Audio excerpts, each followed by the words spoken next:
अष्टावक्र गीता उपदेश संख्या AG 46। जनक, यह सर्वोच्च आनंद कहीं बाहर नहीं मिलता बल्कि आत्मा के भीतर ही विद्यमान है।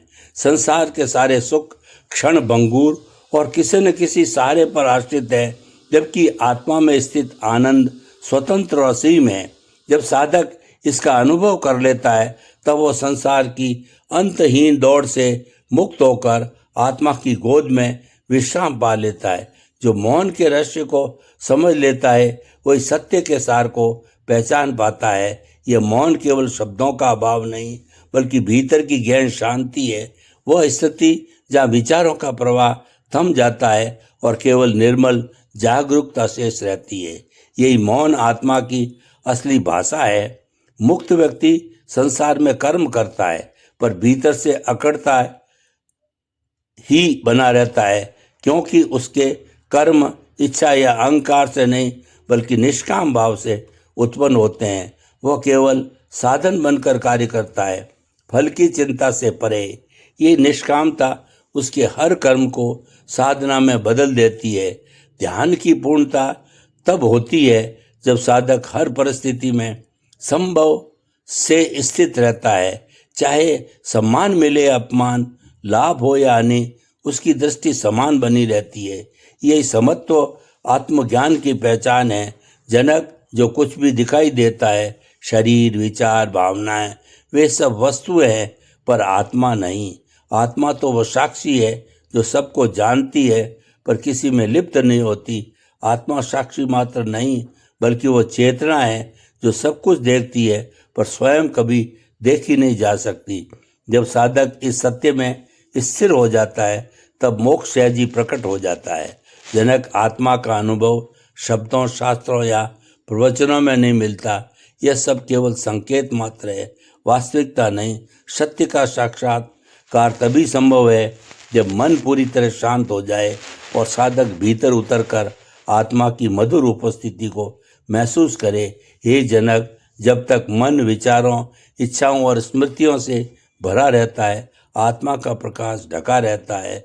यह उसी प्रकार है जैसे गंदे जल के अंदर चंद्रमा का प्रतिबिंब धुंधला दिखाई देता है, लेकिन वही झील स्वच्छ हो जाती है जो चंद्रमा का प्रतिबिंब निर्मल और स्पष्ट हो जाता है।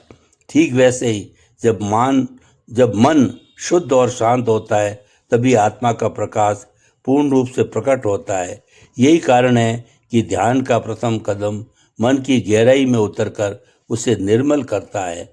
यह अवस्था साधक को उसके भीतर के प्रकाश तक ले जाती है, जहाँ मुक्ति किसी स्थान या समय पर निर्भर नहीं रहती जनक, बल्कि केवल दृष्टि के परिवर्तन पर टिकी होती है। बहुत से लोग मानते हैं कि किसी पवित्र स्थान, आश्रम या विशेष स्थान पर जाने से उन्हें मुक्ति प्राप्त होगी, पर अष्टावक्र स्पष्ट करते हैं मुक्ति कोई बाहरी उपलब्धि नहीं बल्कि एक आंतरिक दृष्टि है। जब साधक संसार को भ्रम और आत्मा को एकमात्र सत्य के रूप में पहचान लेता है तब उसकी दृष्टि निर्मल हो जाती है। यही परिवर्तन वास्तविक क्रांति है जो व्यक्ति को संसार के बीच रहते हुए भी बंधन से परे कर देता है, क्योंकि अब वह बंधन को स्वीकार नहीं करता। जनक, आत्मा अचल है, ना जन्म लेती है, ना नष्ट होती है और ना ही किसी परिवर्तन से प्रभावित होती है। शरीर बदलता है, मन डगमगाता है, भावनाएं उड़ती गिरती है, पर आत्मा सदैव अडिग साक्षी बनकर सब कुछ देखती रहती है। और आत्मा ना कभी जन्म लेती है, ना कभी मरती है और ना ही किसी बंधन में बंधती है। इस सत्य का अनुभव ही आत्म साक्षात्कार है। जब साधक इस शाश्वत स्थिरता को पहचान लेता है तब भय उसके जीवन से स्वतः समाप्त हो जाता है। बंधन तो केवल मैं और मेरा की भ्रांति से पैदा होते हैं।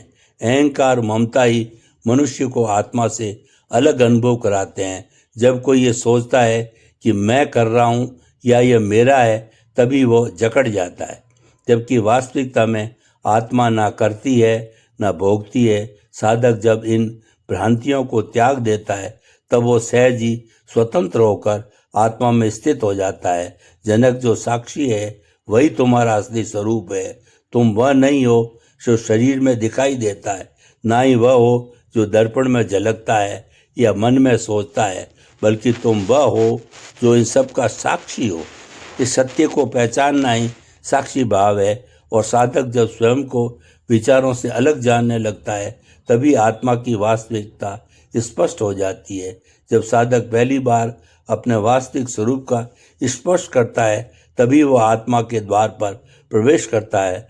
जनक उस अवस्था में मुक्त पुरुष किसी भी परिस्थिति में व्यक्ति नहीं होता, बल्कि वह जान चुका होता है कि हर अनुभव क्षणिक है और आत्मा एक उसका स्पर्श नहीं पहुंचता।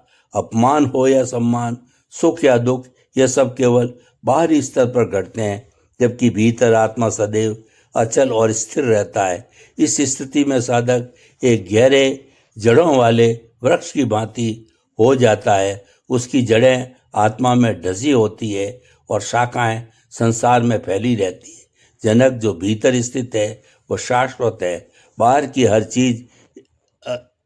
हर चीज अस्थायी है। शरीर, धन, संबंध, प्रतिष्ठा सब परिवर्तनशील है, पर आत्मा कभी नहीं बदलती। जब साधक इस सत्य को अपने भीतर अनुभव करता है, तब उसका मोह संसार से टूट जाता है और उसकी यात्रा सहज ही भीतर की ओर आरंभ हो जाती है।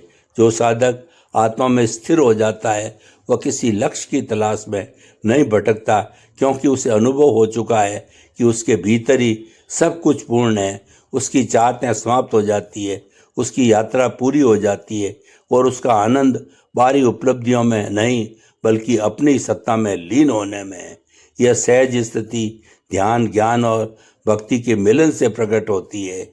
आत्मा को जानने के लिए शब्दों की आवश्यकता नहीं, केवल ज्ञान मौन ही पर्याप्त है। जनक, वाणी, तर्क और शास्त्र सब बाहर के साधन है। आत्मा का अनुभव इन सब से परे है।